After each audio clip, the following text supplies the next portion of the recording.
Fred Film Radio at the Torino Film Festival. I'm Angela Cherry, and I'm here with Marleen Jonkman, director of Messi in Mode. Good morning. Good morning. Your film is here. It's part of the Festa Mobile section, and it has been done through the Torino Film Lab too. Yes. And it's a story of basically it's a road movie telling the story of a woman that's trying to understand herself more. Through a holiday in the south of South America. Correct. So this is the easiest way to put it, but it's much more complex than that. So can you tell us something more about it, and how did you get to tell the story? Well, it's a very personal story, but it's a story by a writer. It's her idea, and she asked me to do it, and I really recognize it's about a woman that wants to become a mother, but she's not able to. She's been trying for 8 years, and they have to give up. They have to forget about this, but she cannot. It sort of became an obsession, and I could easily understand that because it's such a universal desire, to have a child, and so I was really drawn to these thematics. And then, so they go on a holiday together, she and her husband, after deciding to start over again, to give their relationship a new try, and she can't. He's super happy, he wants to enjoy like they used to do, and he can easily... And he's I think he thinks he can. Yeah, well, but he's genuinely in love with this woman. Yeah. He really loves her. Yeah. I mean, this is the impression I got from the film, true. that he really loves her. And when she runs away, leaving himself by himself, and she's going through a different, like a personal holiday trip. He's always calling her, leaving her messages. So she's not left. She's not abandoned. She wants to be alone, but she's not abandoned. She needs to be alone. I think it's not even wanting, it's she needs to. It's a subconscious drive that sort of, she doesn't want to reply, she has to do it by herself. It's the only way she can sort of run away from him in order to rediscover who she is. And she's always sometimes on the brink of madness a little bit, because she's so desperate of being a mother that she wants to be a surrogate mother in order she nearly kidnap a kid, and then she has this kind of connection with this young boy that she finds on the road. How did you find him? And I was working with him. We found him. It was a difficult search, but in the end we found him, and he turned out to be a natural talent. He didn't have any acting experience before, but his brother did. So his brother came to the casting, but his older brother, but we chose the younger one.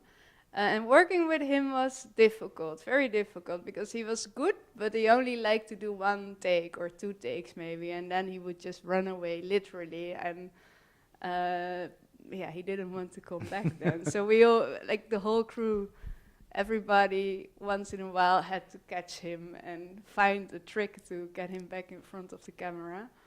But if he acted, he most of the time was good, and he understood, I think, really the depth of his character, and also the relationship with Maud, because he comes from a bit of a difficult family.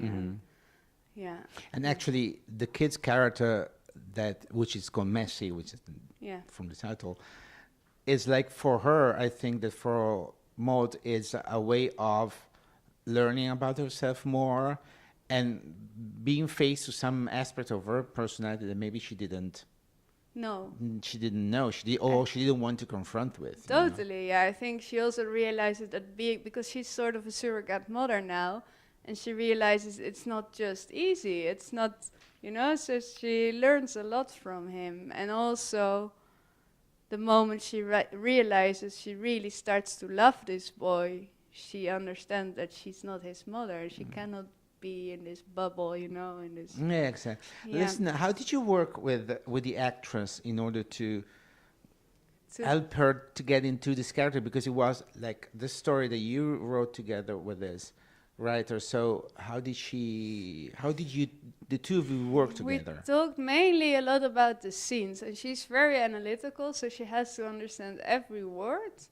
But the moment she acts, she forgets about it. At least that's my impression, and then it's very intuitive.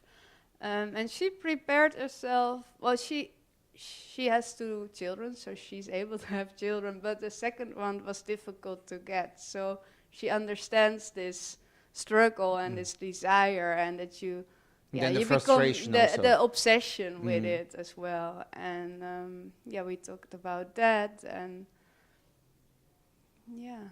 I think we're all, it's a very female film, and me and the writer and the actress, we all did a big part on intuition, I think. Yeah.